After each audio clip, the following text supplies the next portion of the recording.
Who is the biggest victim of shaitan? In the Quran, a lot of bad people are mentioned. But after shaitan, who would you put at number 2? Fir'aun.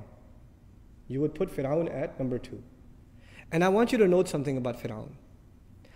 And actually, before you know something about Fir'aun, I want you to note something about this surah. Remind yourself once again, what 3 names of Allah did we find?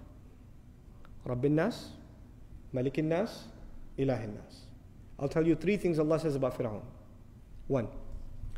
فَقَالَ أَنَا رَبُّكُمُ الْأَعْلَى.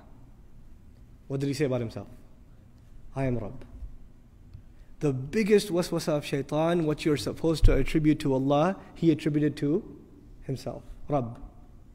Listen to another ayah from Fir'aun. أَلَيْسَ لِي مُلْكُ مِصْرَ, pertaining to Fir'aun rather. أَلَيْسَ لِي مُلْكُ مِصْرَ وَهَذِهِ الْأَنْهَارُ تَجْرِي مِنْ تَحْتِي. Don't I own the kingdom of Misr? Don't these rivers flow beneath, and only I am the king of Misr? What's he referring to himself as? Malik. That's what he's referring himself. So he mentioned himself as Rabb, then he mentioned himself as Malik. What's left? Ilah. Let's see if he committed this crime too. He turns to his chiefs and he says, وَقَالَ فِرْعَوْنَ يَا أَيُّهَا الْمَلَأ مَا عَلِمْتُ لَكُم مِّنْ إِلَٰهٍ غَيْرِي. My generals, listen up. I don't know of any other ilah for you other than myself. For Fir'aun, we find himself declaring 3 things for himself. Rububiyyah, Mulk, and Uluhiyyah. All 3 for himself. Rabb, Malik, Ilah. We find this sampling that Allah has given us in the Quran is very important. It shouldn't be overlooked. And it's not just for you and I to say, oh man, Fir'aun, la'anahullah, what a loser. But there's something here. That is what the waswasa of shaitan can lead to. What was the biggest problem of shaitan? Shaitan himself, what was his biggest problem? Arrogance. Arrogance. What is the biggest thing he can instill inside a human being? Arrogance. And what is the worst manifestation of arrogance? Fir'aun. But you don't have to reach Fir'aun to be worried that you're headed down the same road that leads to Fir'aun. Today we are not living in a time where people declare themselves gods over others. But we are living in times where people declare themselves gods over themselves.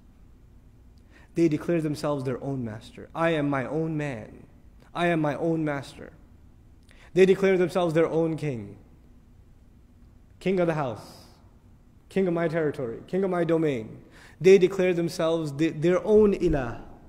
Their own hawa, their own desires become their ilah. أَرَأَيْتَ مَنِ اتَّخَذَ إِلَهَهُ هَوَاهُ. Did you see the one who takes his desires and turns them into his ilah? Even.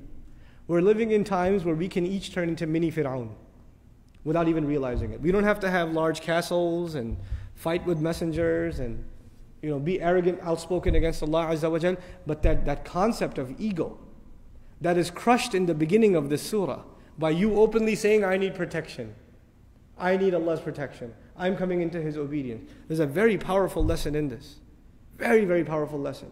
Iblis himself recognizes the lordship of Allah but wants the human being to forget it.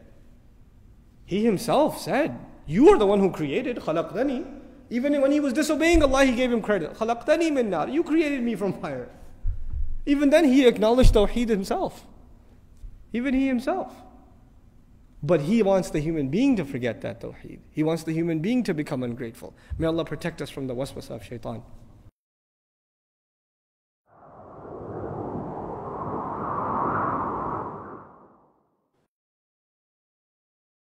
أعوذ بالله من الشيطان الرجيم. بسم الله الرحمن الرحيم.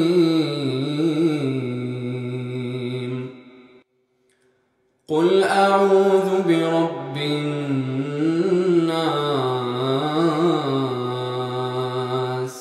ملك الناس إله الناس من شر الوسواس الخناس